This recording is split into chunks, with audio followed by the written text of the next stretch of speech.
Kita mulai aja. Nanti yang nggak bisa masuk ke Zoom, ini kan direkam, ya ada recordnya. Nanti saya share di Classroom. Ini juga materi dalam bentuk file, ya nanti di share juga. Jadi untuk absensi bukan berdasarkan yang masuk di Zoom, ya. Absensi tetap saya bagi berdasarkan menggunakan link Google Form. Ya, nanti bisa kalian isi. Ya, jadi lagi yang nggak masuk ke Zoom ini nanti bisa melihat rekamannya, ya, atau mendownload rekamannya yang di share Classroom. Ya,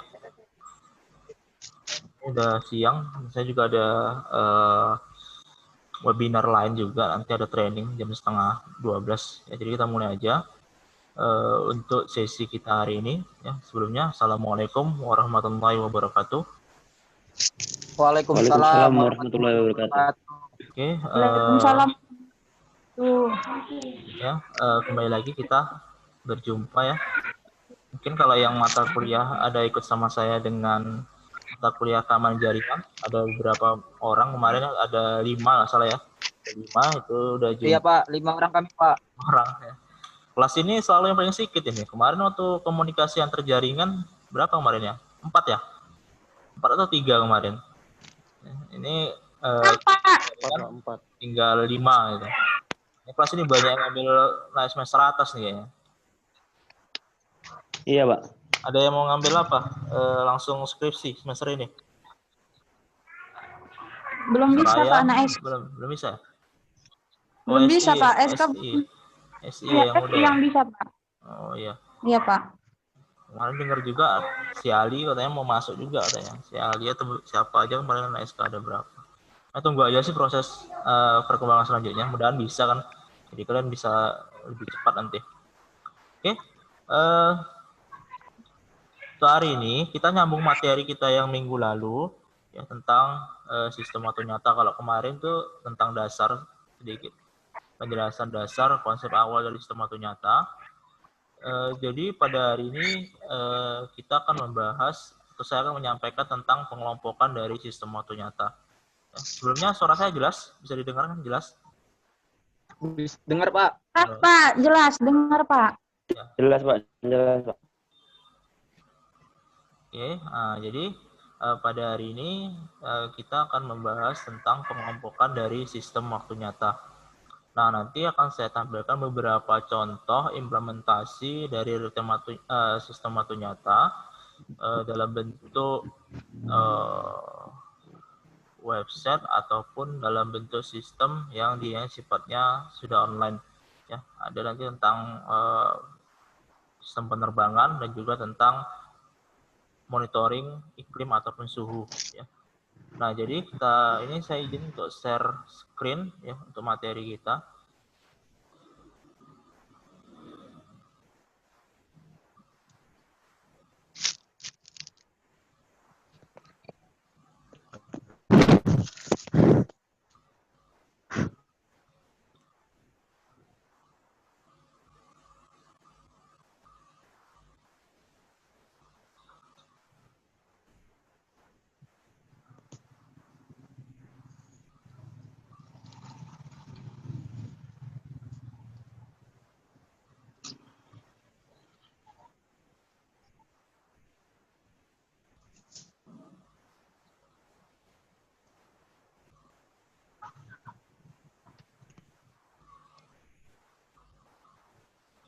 Screen saya bisa kelihatan?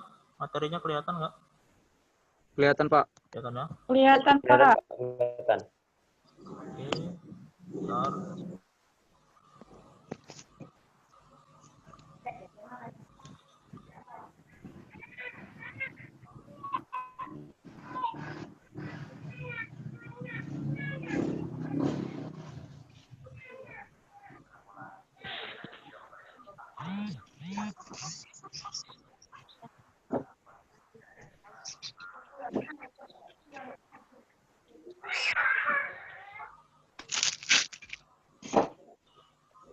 Ya, ini mungkin rekan-rekan kalian nggak bisa masuk, ada masalah di jaringan. Termasuk saya juga tadi sempat bermasalah juga di jaringan.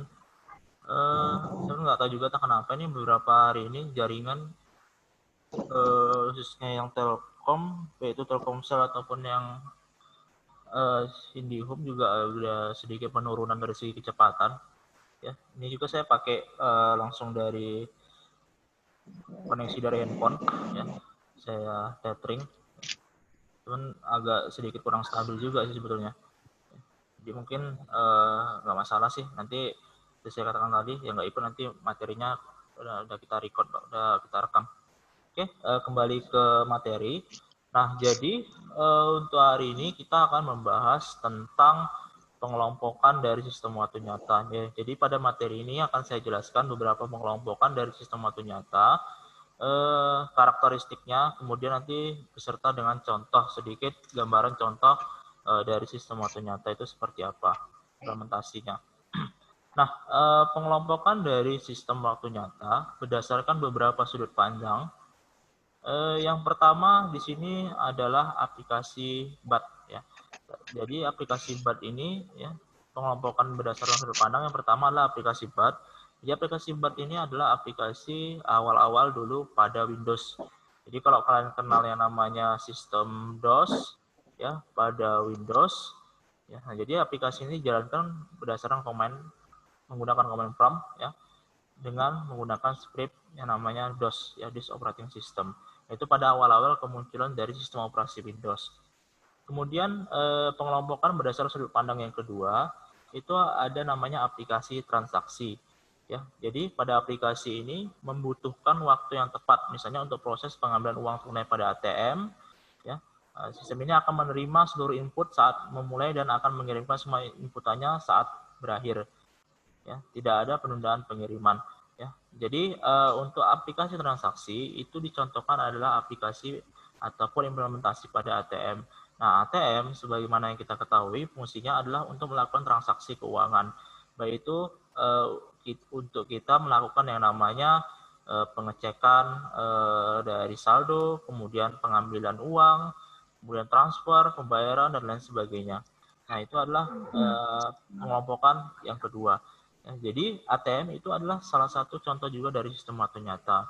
Cuman dia nanti kita lihat apakah tergolong ke dalam hard real time system, artinya yang dianya sifatnya membutuhkan presisi waktu yang sangat kuat, atau dia soft real time system. Ya. Ini banyak udah masuk lagi nih, tambah orangnya.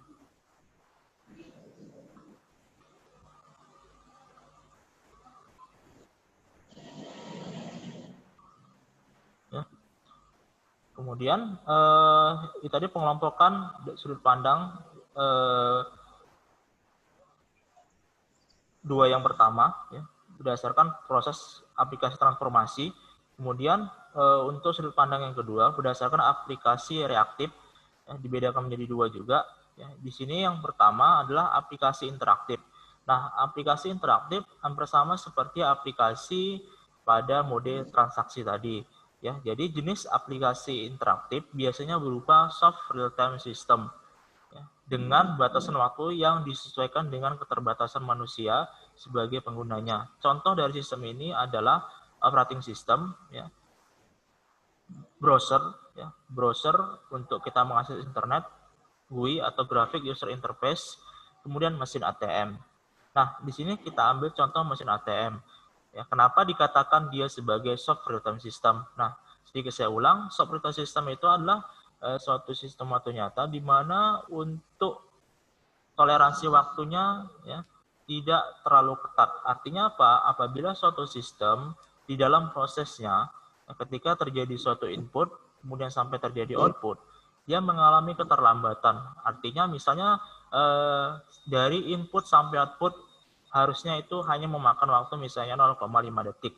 Ternyata setelah berjalan sistem tersebut selama 0,5 detik belum menghasilkan suatu outputan, misalnya sampai 1 detik misalnya. Nah, apakah sistem itu gagal? Tidak. Ya, sistem itu tidak dianggap gagal, ya, walaupun dianya sudah melebihi waktu. Ya, artinya apa? Kalau misalnya kita bertransaksi di ATM, ya, jadi misalnya kita transaksi di ATM, kita melakukan transaksi, tiba-tiba misalnya ada masalah komunikasi atau jaringan, ya, sehingga transaksi kita lama, yang melebihi waktu, sehingga terjadi kegagalan transaksi di situ. Apakah sistemnya gagal total? Tidak. Kita masih bisa mengulangnya kembali. Ya, atau kita misalnya mencari ATM yang dianya koneksi jaringannya lebih bagus.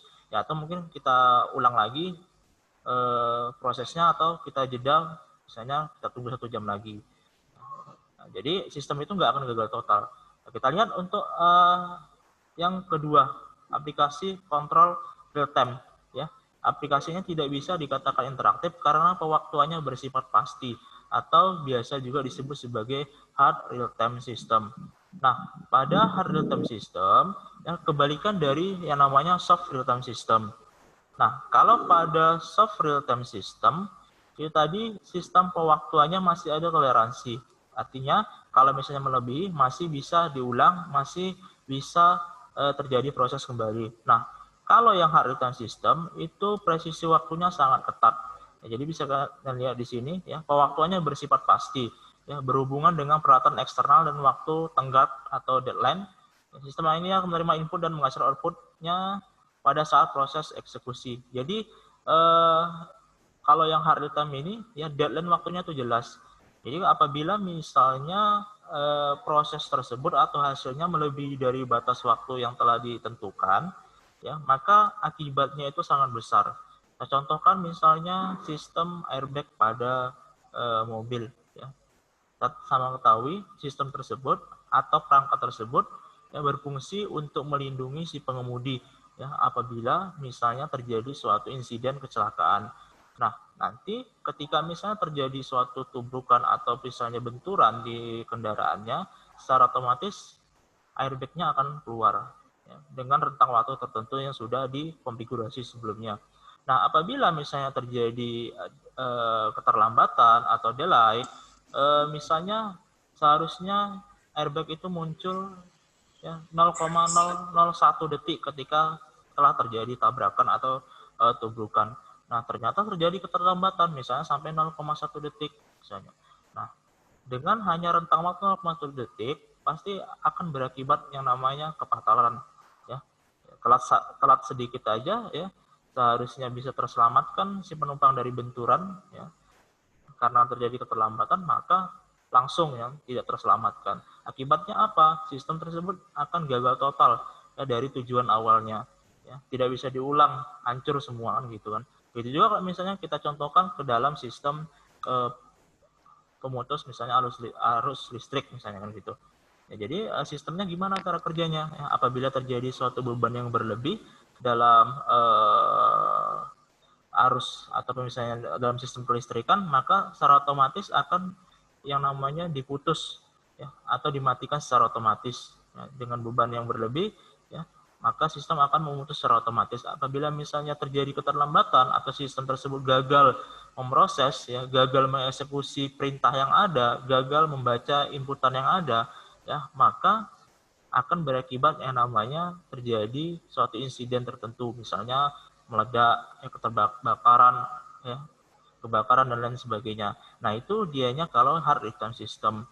Ya, jadi urgensinya sangat-sangat ketat, sangat-sangat penting. Ya, terjadi sedikit kesalahan aja, ya, telat 0,01 detik aja, pasti akibatnya itu akan sangat fatal.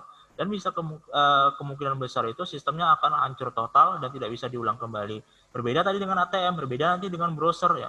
Para browser seperti inilah koneksi kita kan. Ini kan agak bermasalah tadi di WA ini banyak yang ngechat saya ya, rekan kalian lelet dan segala macam ya. Nah, itu kegangguan masalah jaringan ya, sehingga banyak yang nggak bisa masuk gitu kan. Ya, itu pun masih kita analisa lagi apakah di jaringan saya atau misalnya di jaringan kalian juga kan gitu.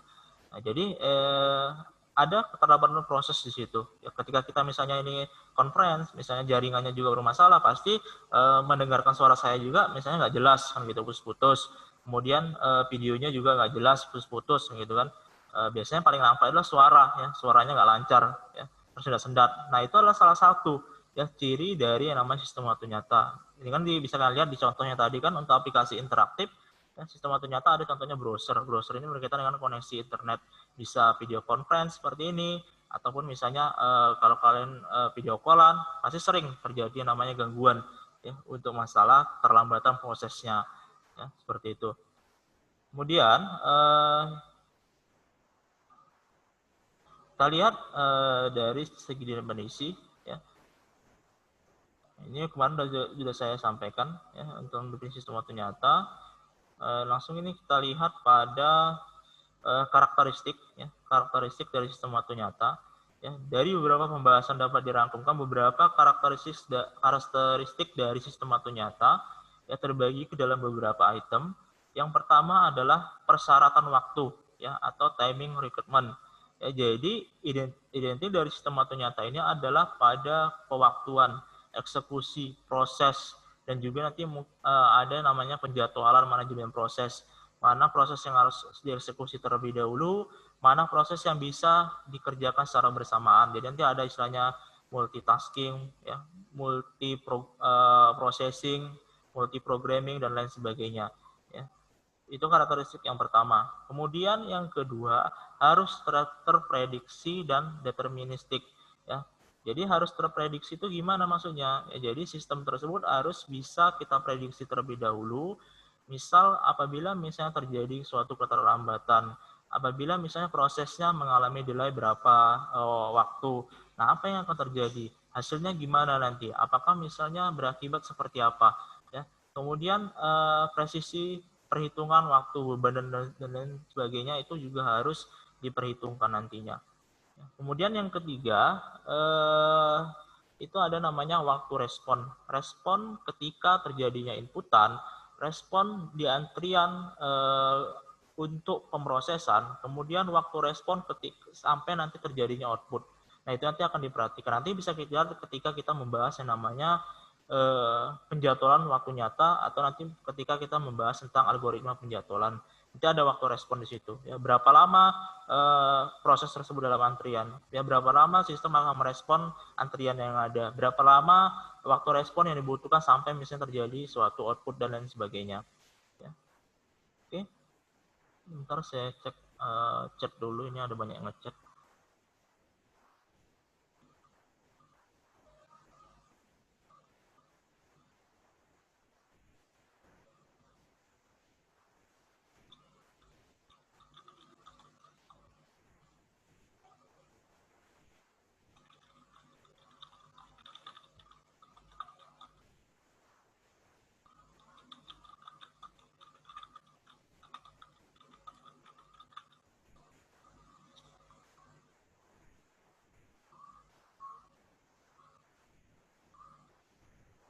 Oke, kita lanjut. Ya. Kemudian karakteristik yang selanjutnya, luas dan kompleks. Luas dan kompleks ini dari ruang lingkup cakupannya, fungsinya, ya. Kemudian yang selanjutnya adalah terdistribusi. Nah, maksud dari terdistribusi ini ya sebuah sistem ya, sistem waktu nyata untuk yang sistem kontrol ya, biasanya itu nanti akan berjalan secara distribusi. Artinya apa? Ya, jadi untuk pusatnya itu hanya misalnya satu tempat, sedangkan perangkat yang dikontrol itu bisa aja beberapa posisi, beberapa wilayah atau beberapa tempat. Ya, jadi sistem terdistribusi juga nanti misalnya kalau kita ingin menghubungkan banyak komputer menjadi satu untuk menghasilkan suatu pemrosesan tertentu. Ya, jadi seperti itu. Nah, ini untuk distribusi ini seperti yang di materi kita yang kemarin sudah ada salah satu definisi tentang sistem kontrol ya secara distribution. Ya, nanti bisa dilihat lagi materinya yang di minggu kemarin itu juga dijelaskan tentang sistem terdistribusi pada sistem waktu nyata ya, berkaitan dengan sistem kontrol kalau nggak salah.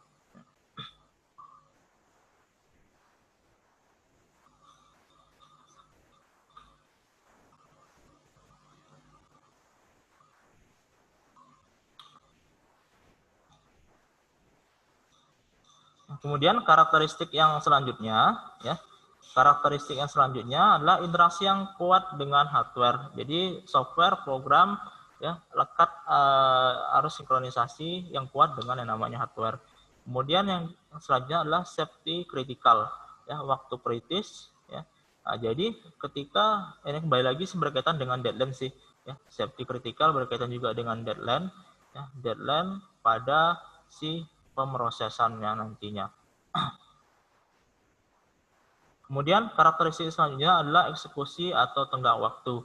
Ya, kemudian sulit untuk diuji. Nah, sulit untuk diuji ini tergantung dari implementasi dari real time sistemnya itu seperti apa. Ya, kalau yang dia sifatnya industrial besar, ya mungkin susah ya untuk diuji ataupun misalnya diuji coba, eksperimen dan lain sebagainya. Tapi kalau misalnya kita membangun suatu sistem waktu nyata yang dianya sifatnya kecil, miniatur untuk belajar, ya ini lebih gampang untuk diuji. Ya, kemudian yang terakhir, ya, karakteristiknya adalah beroperasi pada periode yang lama. Nah ini biasa lebih dari segi ekonomis sih, segi pembiayaan, dari budget yang dikeluarkan. Ya, jadi kalau misalnya yang implementasi sistem waktu nyata yang dianya besar, ya untuk industrial, pasti dibangun dengan konsep harus bisa beroperasi secara lama, kita katakan lama, ya, berperiode, ya, nggak hanya setahun 2 tahun, mungkin sampai puluhan tahun. Ya. Karena apa? Karena mungkin ditinjau dari segi, misalnya dari segi budget yang telah dikeluarkan dan lain sebagainya. Ya. Nah, jadi itu karakteristik dari sistem waktu nyata. Ada beberapa karakteristik.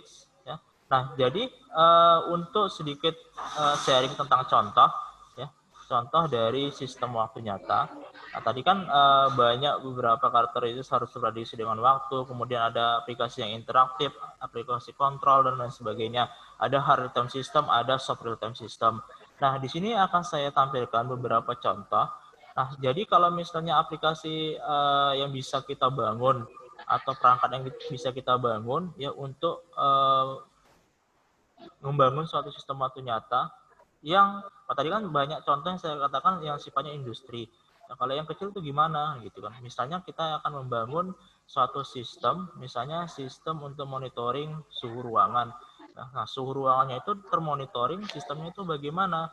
Ya, sistemnya kita bisa menggunakan sistem IoT, kita bisa menggunakan sistem real time. Artinya apa? Ketika misalnya kita pasang sensor di dalam satu ruangan untuk mendeteksi suhu, nah sensor tersebut akan membaca suhu pada ruangan. Nah, kemudian datanya itu akan dikirim secara real time terus-menerus kemana?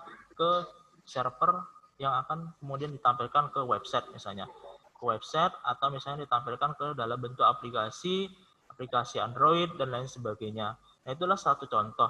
Jadi sistemnya akan membaca inputannya berupa suhu ruangan. Ya. Outputnya apa? Menampilkan ya berapa derajat suhu ruangan. Ya. Berapa derajat suhu ruangan ketika misalnya dari jam 8 sampai jam 12 pagi misalnya, pagi menjelang siang, atau ketika malam suhunya berapa, atau setiap saat, ya seperti itu. Nah jadi itu yang bisa mungkin kita implementasikan secara misalnya untuk segi miniatur dan lain sebagainya. Nah ini sedikit saya contohkan. Ini ada 2 contoh implementasi dari sistem waktu nyata ya yang dijalankan menggunakan teknologi radio ya, kemudian teknologi internet ya. Ada 2 contoh. Yang pertama ini bisa kalian lihat nanti ke URL namanya aprs.fi ya, fi ya.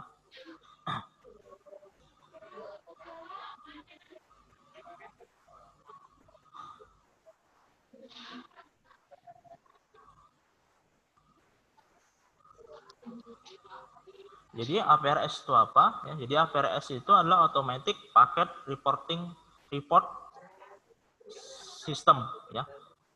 Automatic Packet System. Fungsinya untuk apa? Ya, fungsinya adalah untuk mengirimkan data, ya, data apa aja tergantung implementasi. Dari sini kita contohkanlah data pendeteksi ataupun monitoring iklim suhu dari suatu wilayah.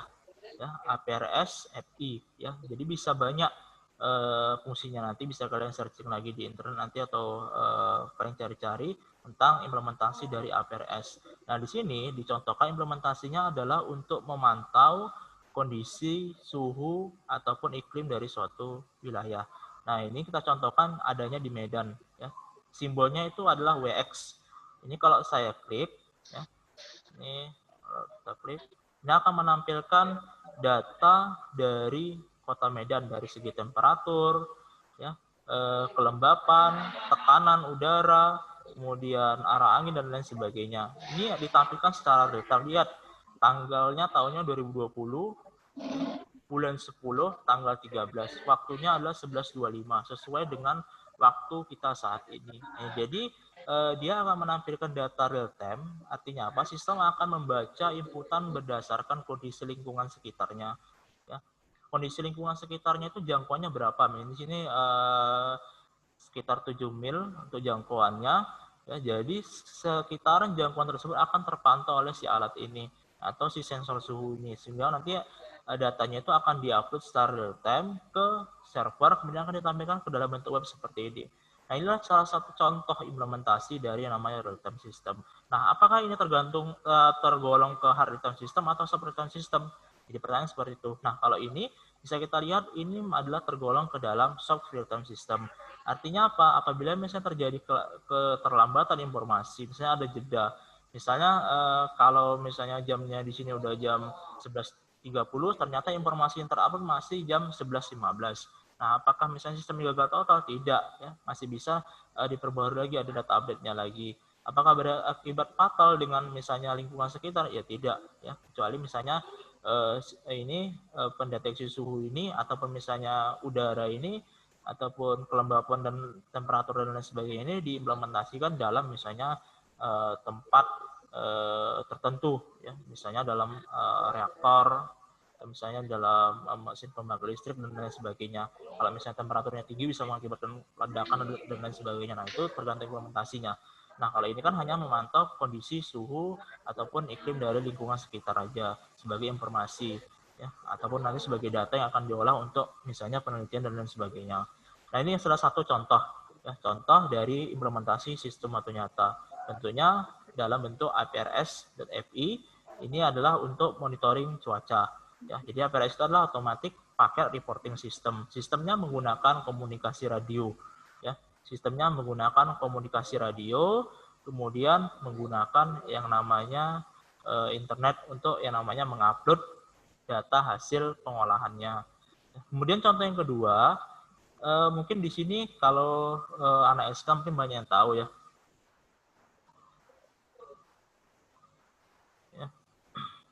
Mungkin ada yang pernah lihat alat ini, ya, namanya USB RTL SDR, ya, atau dongle untuk antena gitu kan. Biasanya TV digital banyak menggunakan ini, ya. Nah, ini fungsinya adalah untuk menangkap sinyal frekuensi.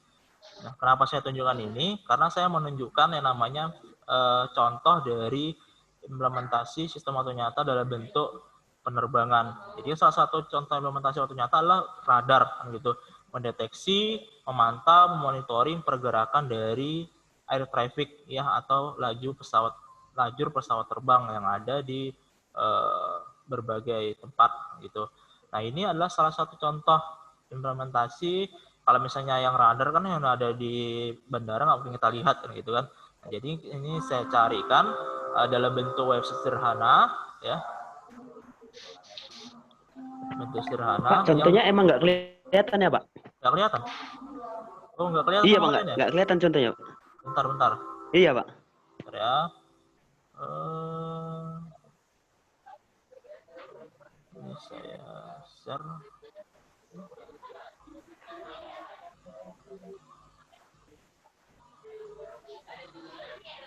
Ini udah.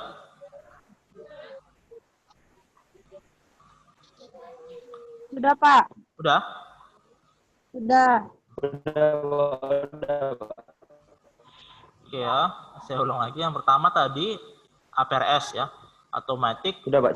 Packet Reporting System ya. Ini adalah untuk memantau kondisi cuaca ya, dalam satu wilayah. Ya, ini contoh yang pertama tadi APRS ya. Nah, ini contohnya di Kota Medan ya.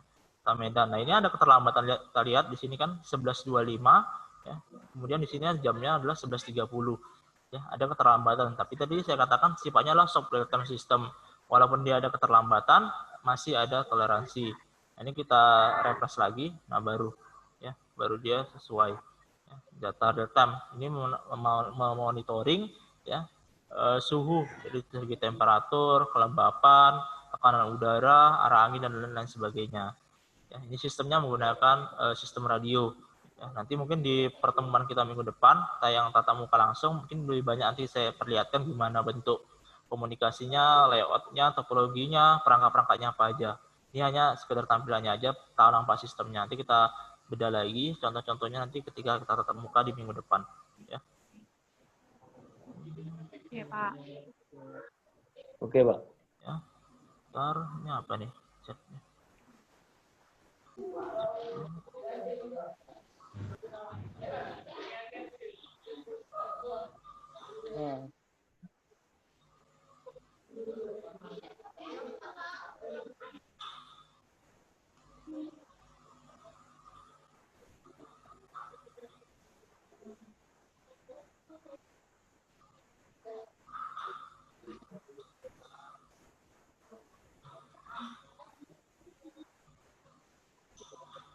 Oke, kemudian contoh yang kedua tadi adalah USB RTL SDR. Ya, mungkin kalau yang bermain dengan televisi dan lain sebagainya, ini udah kenal lah ya kan perangkat ini untuk TV digital, USB RTL SDR atau dongle biasanya juga. Ya, jadi ini fungsinya adalah untuk menangkap suatu frekuensi. Nah, kenapa saya tunjukkan ini? Saya menunjukkan tentang contoh ya untuk flight radar ya. Flight radar ya, ini bisa kalian lihat, nanti buka ke websitenya namanya flightradar24.com ya. Udah di-download, Pak. Ya, udah download. Aplikasi Android-nya juga ada itu. Udah, Pak.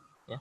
Bisa kalian lihat ya, mau coba-coba lihat traffic pesawat ya kan, atau misalnya kalau ada saudaranya yang naik pesawat, kalian mau tahu posisinya dari mana, misalnya saudara kalian ada di Kalimantan atau di Jawa misalnya, dia udah sampai di mana, misalnya udah posisinya di mana, bisa kalian lihat ya, menggunakan web ini atau aplikasi ini.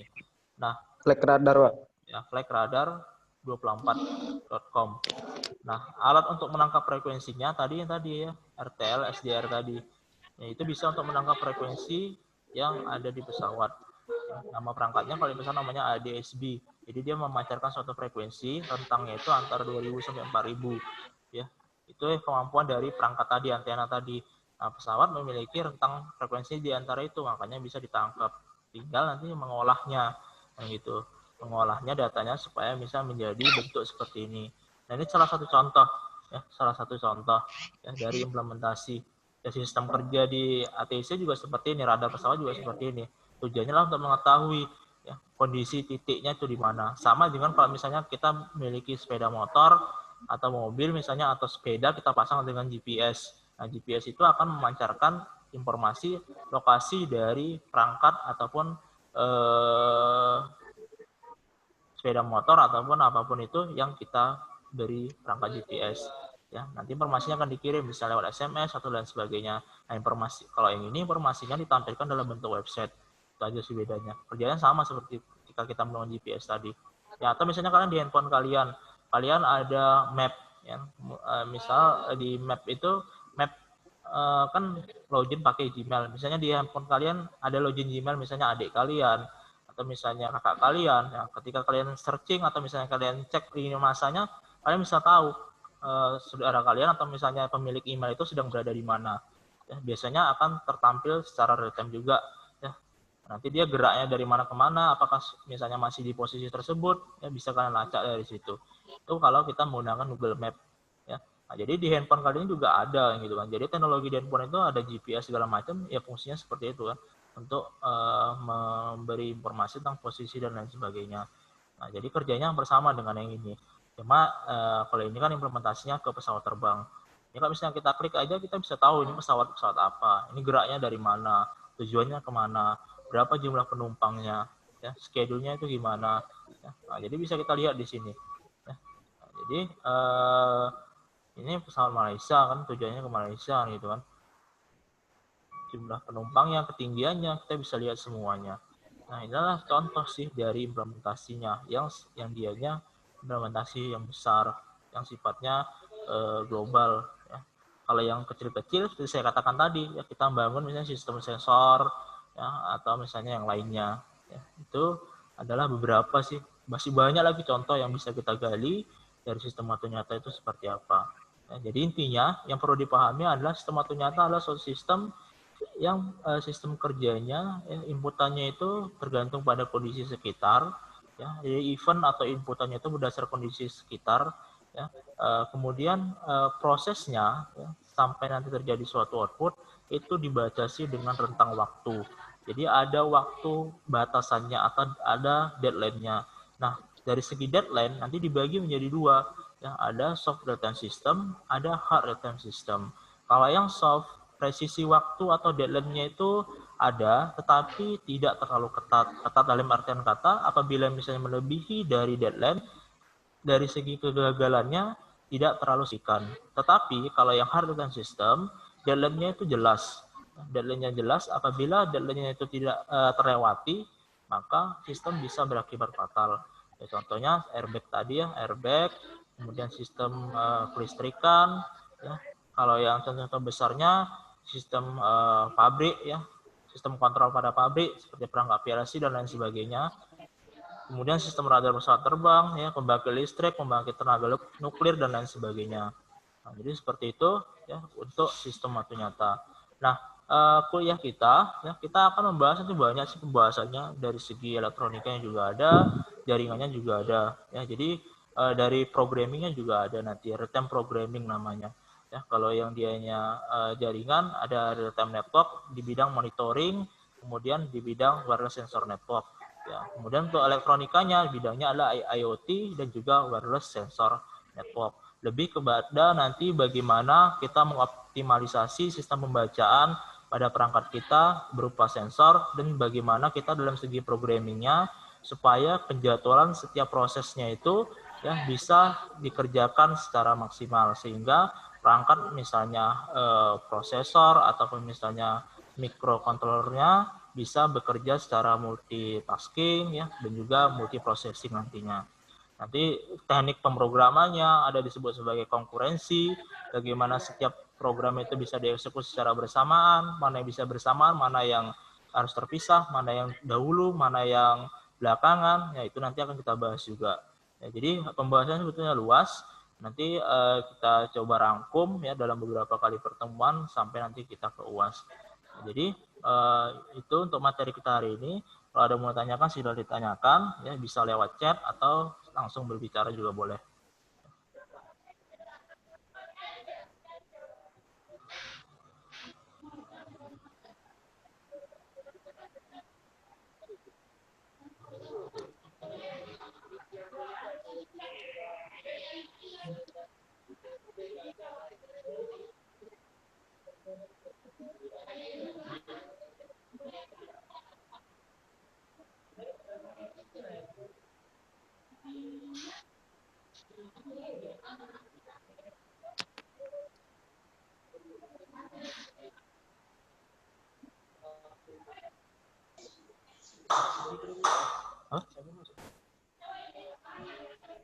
Untuk absensi saya share di grup WA aja ya, supaya yang lain juga bisa lihat, yang misalnya nggak bisa masuk ke Zoom ya.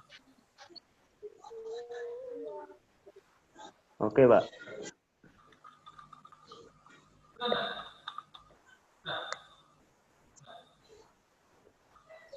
Nggak bisa masuk ya, Sus. Udah siap, Sus. Udah habis. Tidak habis, Sus. Ngapain kau masuk?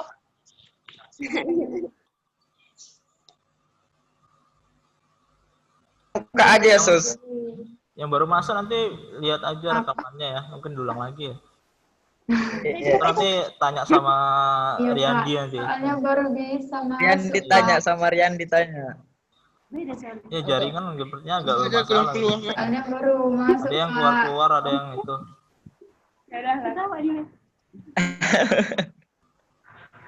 Dewe. Kalau mau tanyakan silakan ditanyakan ya. Kalau nggak ada kita Pak, tutup kita. mahasiswa baru nih, Pak. Orang ini dua, Pak. Hah? Orang mau masuk mahasiswa baru, Pak. Masih baru silakan. Ya. Bawalah. Jangan aneh-aneh aja kosor, Sor. Si Susi tuh kok masuk kah? Udah terlambat dia tuh. Entah, seseorang udah pulang, kau baru masuk. Ngabsen Baru aja, Pak. masuk. Dari tadi gagal terus.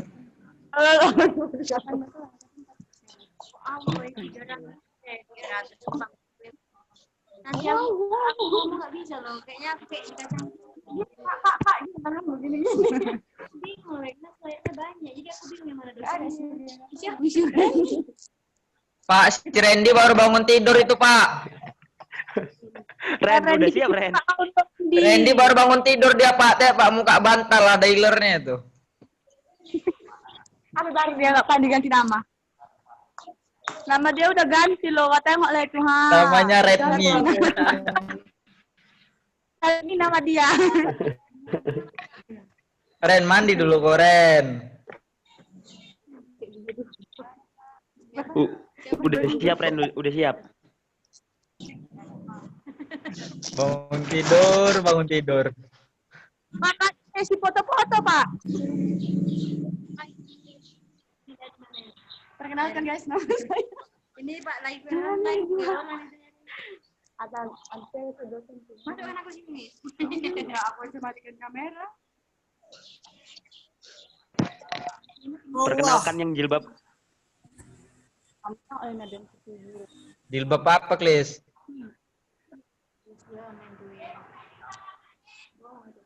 Riyandi, hidupnya kau. Bah.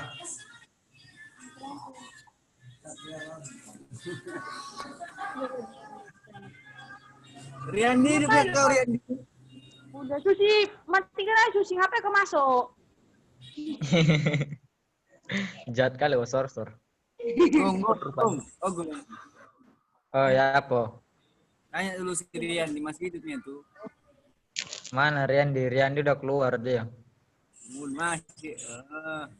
Itu masih ada.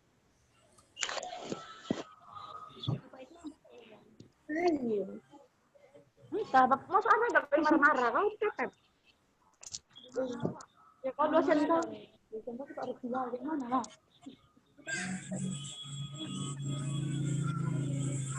Pak, absensi kayak mana, Pak? Udah, Pak.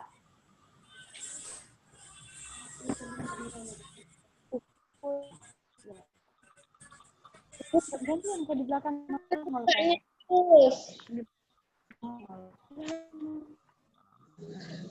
Redmi. Riyandi.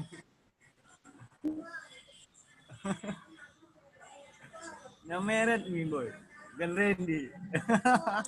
Alamak. Baru bangun tidur dia tuh.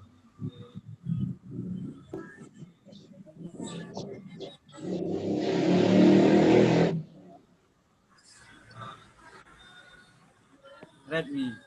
Tak tahu dia mengaktifkan suara itu.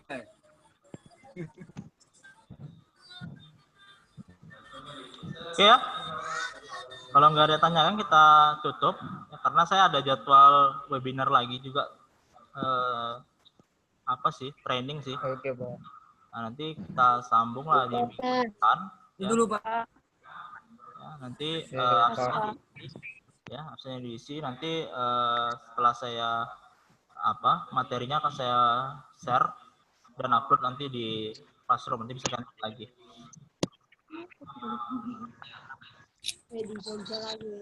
Oke, Pak. Ya, itu aja untuk hari ini.